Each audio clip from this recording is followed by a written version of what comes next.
യുഎസിലെ മിസോറിയിൽ 7 കോടി വർഷം പഴക്കമുള്ള ഒരു ഡിനോസറിന്റെ ഭ്രൂണം കണ്ടെത്തി. ഇതുവരെ കണ്ടെത്തിയതിൽ വെച്ച് ഏറ്റവും മികച്ച രീതിയിൽ സംരക്ഷിക്കപ്പെട്ട ഭ്രൂണങ്ങളിൽ ഒന്നായിരുന്നു ഇതെന്ന് ശാസ്ത്രജ്ഞർ പറഞ്ഞു. ഡിനോസറുകളുടെ ചരിത്രത്തെക്കുറിച്ചും ആധുനിക പക്ഷിവർഗങ്ങളായുള്ള അവയുടെ പരിണാമ വളർച്ചയെപ്പറ്റിയും പഠിക്കാൻ ഈ പുതിയ കണ്ടെത്തൽ സഹായിക്കുമെന്ന് ഗവേഷകർ പറഞ്ഞു. മിസോറിയിൽ നിന്ന് ഇതിനു മുമ്പ് ഇത്തരത്തിൽ ഡിനോസറുകളുടെ ഭ്രൂണം കണ്ടെത്തിയിട്ടില്ല. ഇതും പുതിയ കണ്ടെത്തലിന് പ്രാധാന്യം നൽകുന്നു. കോടിക്കണക്കിന് വർഷങ്ങൾക്ക് മുമ്പ് ഈ പ്രദേശം തീരദേശ പ്രദേശത്തിന്റെ ഭാഗമായിരിക്കാമെന്നും ഇതാകാം ഡിനോസറുകളുടെ മുട്ട ഇത്രകാലം സുരക്ഷിതമായി സംരക്ഷിക്കപ്പെടാൻ കാരണമെന്നും ഗവേഷകർ അഭിപ്രായപ്പെട്ടു. ഭൂമിയുടെ അവശിഷ്ട പാളികൾക്കിടയിൽ നിന്നുമാണ് ഭ്രൂണം കണ്ടെത്തിയത്.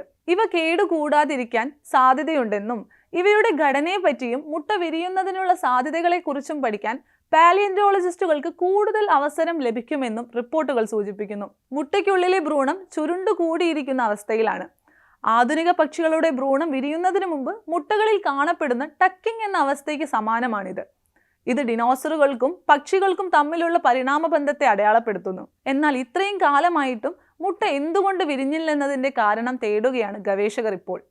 പരിസ്ഥിതിയിലുണ്ടായ മാറ്റങ്ങൾ, വേട്ടയാടൽ എന്നിവ കാരണമാകാം മുട്ട വിരിയാതിരുന്നതെന്ന് ഗവേഷകർ പറയുന്നു. പുതിയ കണ്ടെത്തൽ ഡിനോസറുകളുടെ പ്രത്യുൽപാദനം, ഭ്രൂണ വളർച്ച എന്നിവയെപ്പറ്റിയുള്ള ഗവേഷണത്തിന് പുതിയ വഴികൾ തുറക്കാമെന്നാണ് പ്രതീക്ഷിക്കുന്നത്. ഫോസിലൈസ് ചെയ്യപ്പെട്ട ഭ്രൂണം വളരെ അപൂർവമായാണ് കണ്ടെത്തപ്പെടുന്നത്. ഈ കണ്ടെത്തൽ ചരിത്രാതീത കാലത്തെ ജീവവർഗങ്ങളെ പറ്റിയുള്ള വിവരങ്ങൾ ശേഖരിക്കാനും സഹായിക്കുമെന്ന് ഗവേഷകർ അഭിപ്രായപ്പെട്ടു. ഡിനോസറുകളുടെ പ്രത്യുൽപാദനം, വളർച്ച എന്നിവയെപ്പറ്റി പഠിക്കാൻ ഫോസിലൈസ് ചെയ്യപ്പെട്ട ഈ ഭ്രൂണം സഹായിക്കുമെന്ന് ഗവേഷകർ പറയുന്നു. 2021 ഇത്തരത്തിൽ ഫോസിലൈസ് ചെയ്യപ്പെട്ട ഡിനോസറിന്റെ ഭ്രൂണം ഗവേഷകർ കണ്ടെത്തിയത്. 6,60,00,000 പഴക്കമുള്ള ഭ്രൂണമായിരുന്നു ഇത്. തെക്കൻ ചൈനയിൽ ഗാൻഷൌവിൽ നിന്നാണ് ഇവ കണ്ടെത്തിയത്.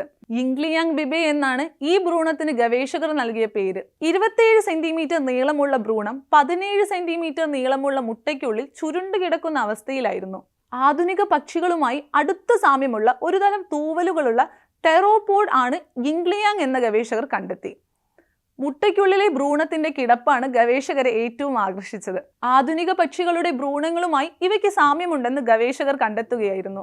UK, ചൈന, കാനഡ എന്നിവിടങ്ങളിലെ ഗവേഷകരുടെ നേതൃത്വത്തിലാണ് പഠനം നടന്നത്.